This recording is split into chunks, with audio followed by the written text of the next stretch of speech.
Realme GT Neo 3 जी हाँ दोस्तों, हमारे पास आ चुका है बॉक्स जो कि है 150 वोट के चार्जिंग के साथ। और यहाँ पे करने वाले इस फोन की अनबॉक्सिंग साथ ही साथ इस फोन का रिव्यू भी करने वाले हैं। तो चलिए इस वीडियो को शुरू करते हैं। तो इसके कवर को हम रखते हैं साइड में और ऊपर भी देखने को मिल जाता है रियलमी की ब्रांडिंग और साथ ही साथ चाइनी में आपको यहाँ पे GT Neo 3 लिखा हुआ देखने को मिल जाता है। तो सबसे पहले ही हमें देखने को मिल जाता है हमारा फोन जो कि ब्लू कलर के साथ आता है और वहीं पे हमें हमको देखने को मिल जाती है 150 वोट की चार्जिंग का एक चार्जर जो कि एक सुपर डार्ट चार्जर होने वाला है।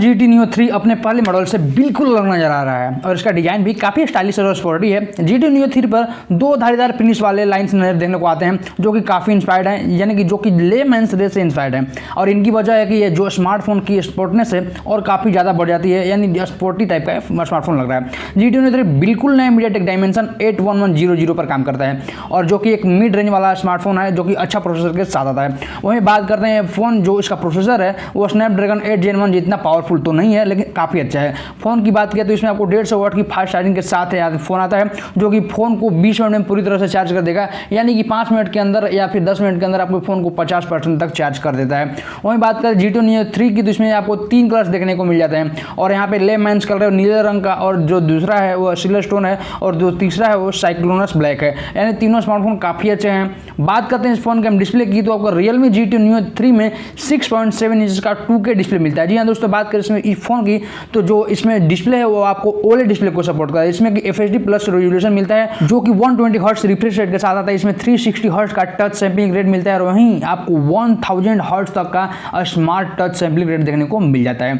वहीं पे आपको 100% तक यहाँ पे DCI P3 कलर्स का सपोर्ट देखने को मिलता है। वहीं पे ये फोन आपको HDR 10 प्लस को सपोर्ट करता है और यहाँ पे आपको 1000 निट्स की फुल ब्राइटनेस देखने को मिल जाती है जो कि आपको आउटडोर में काफ़ी अच्छी रिस्पॉन्स देती हैं। वहीं आपको फोन 94.2% के आसपास आपको उस्टर body to screen to body ratio देखने को मिल जाती है, जिसमें कि डिस्प्ले अल्ट्रा थिन बेजल से घिरा हुआ है। और रियलमी के इस फोन में सिक्योरिटी के लिए आपको इन डिस्प्ले फिंगरप्रिंट सेंसर देखने को मिल जाता है। वहीं बात करते हैं इस फोन में आपको एक्स एक्सिस लीनियर मोटर और GT मोड 3.0 वाले BC लिक्विड कूलिंग ऑप्शंस दिए गए हैं जो कि फ़ोन को काफ़ी हद तक आपको गेमिंग के दौरान ठंडा रखते हैं।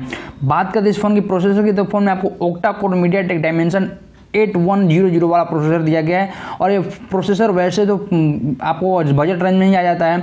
बात करते हैं इस फ़ोन की तो यहाँ पे एक फ़ोन काफ़ी तेज़ होने वाला है क्योंकि Realme GT Neo 3 में आपको UI 3.0 देखने को मिल जाता है जो कि Realme का ही है और साथ ही साथ आपको Android 12 देखने को मिल जाता है। वहीं बात करते हैं इस फ़ोन में तो यहाँ पे आपको BC लिक्विड कूलिंग इस्तेमाल की गई है जो कि आपको काफ़ी हद तक गेमिंग के दौरान या मल्टीटास्किंग के दौरान आपको इस फ़ोन को ज़्यादा गर्म ना हो या यानी कि टेम्परेचर का आपको तापमान सही हिसाब से रखती है। कैमरे की बात करें तो हमको ट्रिपल रियर कैमरे का स्लॉट देखने को मिल जाता है। उसमें आपको 3 सेंसर्स दिए गए हैं। एक सेंसर जो पहला वाला है काफ़ी बड़ा है और उसके साथ ही साथ 2 छोटे छोटे सेंसर्स दिए गए हैं। बात करते हैं फर्स्ट कैमरे की तो आपको 50 मेगापिक्सल का वाइड एंगल कैमरा दिया गया है। वहीं पर जो उसका सेकेंडरी कैमरा 8 मेगापिक्सल का है वो है अल्ट्रा वाइड एंगल कैमरा और जिसका थर्ड कैमरा है वो है 2 मेगापिक्सल का मैक्रो कैमरा। जी दोस्तों, यहाँ पे आपको काफ़ी अच्छे फोटोज भी देखने को मिल जाते हैं। इसके अलावा आपको फोन के फ्रंट साइड में 16 मेगापिक्सल का इन डिस्प्ले कैमरा दिया हुआ है जो कि यहाँ पे पंच होल कैमरा है, तो यहाँ पे आपको 16 मेगापिक्सल का इन डिस्प्ले कैमरा देखने को मिल जाता है। या चूंकि फ़ोन Android 12 पर काम करता है और Realme के खुद के UI पे यानी कि खुद के ऑपरेटिंग सिस्टम पे काम करता है। स्मार्टफोन के रियर कैमरे में आपको 4K की वीडियो रिकॉर्डिंग का सपोर्ट देखने को मिल जाता है जिसमें कि आपको नाइट मोड, पोर्ट्रेट मोड और प्रो मोड जैसे बहुत तरह के यहाँ पे फीचर्स देखने को मिल जाते हैं। बात करते हैं तो Realme के इस फोन में आपको 5 वेरिएंट लॉन्च किए गए हैं जिसमें कि इसके 2 वेरिएंट हैं 150 वाट वाले चार्जर के साथ आ जाए हैं। वहीं पे 3 वेरिएंट 80 वाट के चार्जर के साथ आते हैं। तो सबसे पहले 80 वाले वेरिएंट की बात करें तो इसमें 6GB और 28GB वाले कीमत 24,000 के आसपास है। 8GB 128GB वाले कीमत 27,600 और वहीं 12GB और 256GB वाले वेरिएंट की कीमत 31,200 रुपये है। वहीं पे मैंने जिस स्मार्टफोन का अभी गिव अवे किया है वो है 150 वाट वाला चार्जर वाला स्मार्टफोन और इसकी कीमत है, ये जो वेरिएंट है वो है आपको 8GB और 256GB वाला वेरिएंट और इसकी कीमत लगभग 31,200 रुपये है। वहीं भी आपको 12GB और 256GB वाला इसका हाई एंड वेरिएंट मिलता है जो कि 150 वाट के चार्जिंग के साथ आता है और इसकी कीमत 30,600 रुपये है। 33,000, जी हाँ दोस्तों 33,000 यहाँ पे आपको पे करने पड़ जाएंगे इसकी हाई एंड वेरिएंट के लिए। तो ये फ़ोन काफ़ी अच्छा है, यहाँ पे काफ़ी फास्ट चार्जिंग के साथ आता है। कह सकते हैं यहाँ पे आपको कि ये फ़ोन वर्ल्ड का सबसे फास्टेस्ट फ़ोन हो सकता है चार्जिंग के मामले में। तो दोस्तों ये फ़ोन में काफ़ी कुछ चीज़ें दी गई हैं। अगर आप इस फ़ोन को गिव अवे में जीतना चाहते हैं तो कर दीजिए वीडियो को लाइक, चैनल को सब्सक्राइब, अपने दोस्तों के साथ भी शेयर कर दीजिए। मिलते हैं अगली वीडियो में एक नई जानकारी और एक नई अनबॉक्सिंग के साथ, तब तक के लिए गुड बाय।